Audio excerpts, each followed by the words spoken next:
10. After the time of Abimelech, a son of Issachar, Toa son of Puah, the son of Dodo, rose to save Israel. He lived in Sherma, in the hill country of Ephraim. He led Israel 23 years. Then he died and was buried in Sherma. He was followed by Jair of Gilead, who led Israel 22 years. He had 30 sons who rode 30 donkeys. They controlled 30 towns in Gilead, which to this day are called Hebron Jair. When Jair died, he was buried in Camon. Again, the Israelites did evil in the eyes of the Lord. They served the Baals and the Astronics and the gods of Aram, the god of Sidon, and the god of Moab, the god of Amorites, and the god of Pelotes. And because of the Israelites forsook the Lord and no longer served him, he became angry with them. He sold them into the hands of the Pelotes and the Amorites, who that year settled and crushed them. For 18 years they oppressed all the Israelites on the east side of Jordan in Gilead, and the land of the Amorites. The Amorites also crossed the Jordan to fight against Judah, Benjamin, and the house of Ephraim, and Israel was in great distress. Then the Israelites cried out to the Lord, "We have sinned against you, forsaking our God and serving the Baals." The Lord replied, "When the Egyptians, the Amorites, the Ammonites, the Pelotes, the Sidonites, and Amalekites, and Moses opposed you, and you cried to me for help. Did I not save you from their hands? But you have forsaken me and served other gods, so I will no longer save you. Go and cry out to the gods and you have chosen. Let them save you, and when you are in trouble." But the Israelites said to the Lord, "We have sinned. Do with us whatever you think best, but please rescue us now." Then they got rid of the foreign gods among them and served the Lord, and he could bear Israel misery no longer. When the Amorites were called and arms encamped in Gilead, the Israelites assembled and encamped at Mizpah. The leaders of the people in Gilead said to each other, "Whoever will launch to attack against the Amorites will be head of all those living in Gilead." 11. Jephthah and Gilead was a mighty warrior. His father was Gilead, his mother was a prostitute.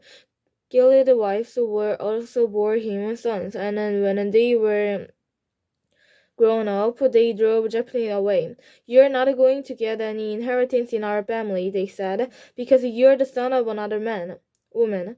So Jephthah fled from his brother and settled in the land of Tob, where a group of adventurers gathered around him and followed him. Some time later, when the Amorites made war on Israel, the elders of Gilead went to get Jephthah from the land of Tob. "Come," they said, "be our commander, so we can fight the Amorites." Jephthah said to them, "Didn't you hate me and drive me from my father's house? Why do you come to me now, when you're in trouble?" The elders of Gilead said to him, "Nevertheless, we are turning to you now. Come with us to fight the Amorites, and then you will be our head over all who live in Gilead." Jephthah answered, "Suppose you take me back to fight the Amorites, and the Lord gives them to me. Will I really be your head?" The elders of Gilead replied, "The Lord is our witness. We will certainly do as you say." So Jephthah went with the elders of Gilead, and the people made him head of the commander over them, and he repeated all his words before the Lord in Mizpah. Then Jephthah sent a messenger to the Amorites king with the question, "What do you have against us, that you have attacked our country?" The king of the Amorites answered Jephthah's messenger, "When Israel came up out of Egypt, they took away my land from the Arnon to the Jabbok, all the way to the Jordan, and now give it back peacefully."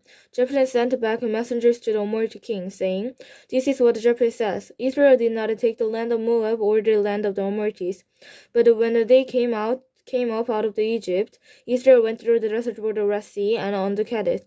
Then Israel sent messengers to the king of Edom, saying, 'Give us permission to go through your country.' But the king of Edom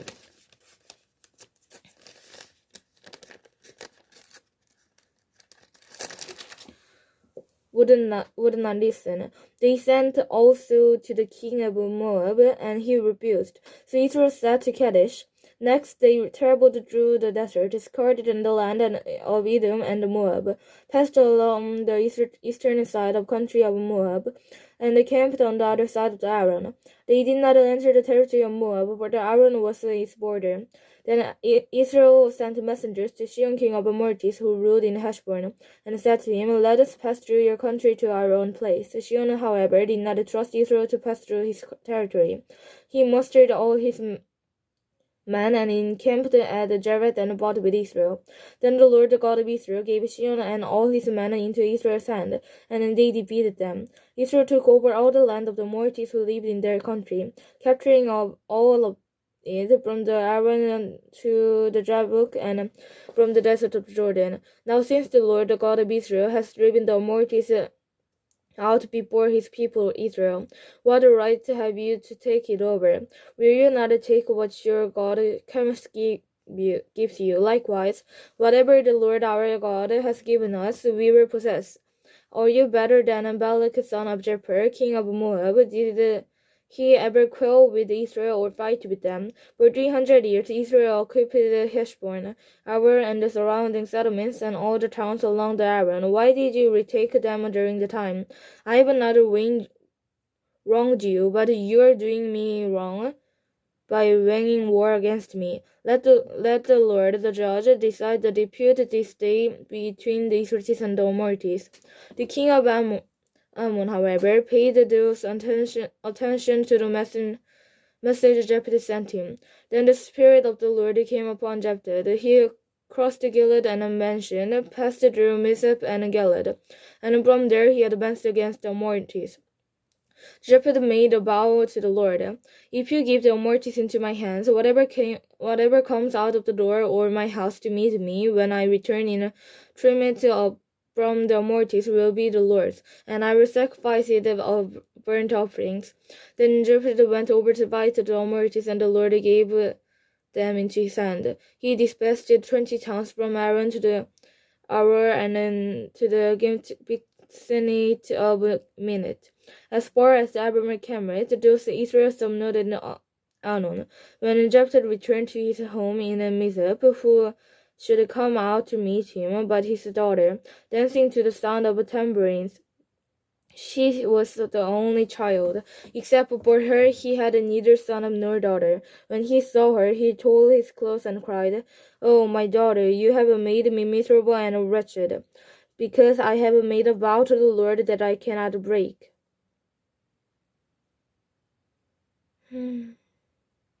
"My father," she replied, "you have given your word to the Lord. Do to me just as you promised. Now that the Lord has avenged you of your enemies and Amorites, but grant me this one request," she said. "Give me 2 months to roam the hills and weep with my friends, because I will never marry." "You may go," he said, and he let her go for 2 months.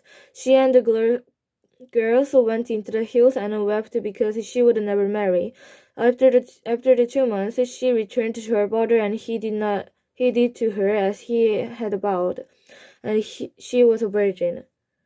From this come to the Israelites' custom that each year the young women of Israel go out for 4 days to commemorate to the daughter of Jeshurun in Gilead.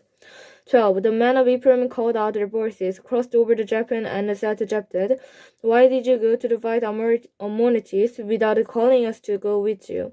We are going to burn down your house over your head." Jephthah answered, "I and my people were engaged in a great struggle with the Amorites, and although I called, you didn't save me out of their hands. When I saw that you wouldn't help, I took my life in my hands and crossed over to fight the Amorites, and the Lord gave me the victory over them. Now why you come up today to fight me?" Jephthah then called together the men of Gilead and fought against Ephraim. The Gileadites struck them down because the Ephraimites had said, "You Gileadites are Reubenites and Ephraim and Manasseh." And the Gileadites captured the border of the Jordan leading to Ephraim, and whenever a survivor of Ephraim said, "Let me cross over," the men of Gilead asked him, "Are you the Ephraimites?" He replied, "No." They said, "All right, say Shibboleth." If he said Sibboleth, because he could not pronounce the word correctly. They seized him and killed him at the borders of the Jordan. 42,000 Ephraimites were killed at that time.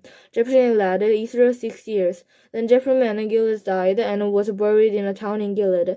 After him, Ibzan and Bethlehem led Israel. He had 30 sons and 30 daughters. He gave his daughter away in marriage and those outside his clan. And for his son he brought 30 young women as wives from the other side of his clan. Ibzan led Israel 7 years. Then Ibzan died and was buried in Bethlehem. After him, Elon and Jephthah led Israel 10 years.